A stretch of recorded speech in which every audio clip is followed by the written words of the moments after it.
Merhaba arkadaşlar, kanalımıza hoş geldiniz. Bugün sizler için iki harika oyuncumuz Elçin Sangu ve Barış Arduç'tan yeni ve güzel fotolar sizler için hazırladık.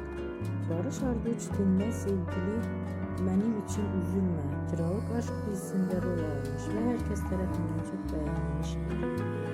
Biz de sizler için onların güzel ve romantik karelerini hazırladık.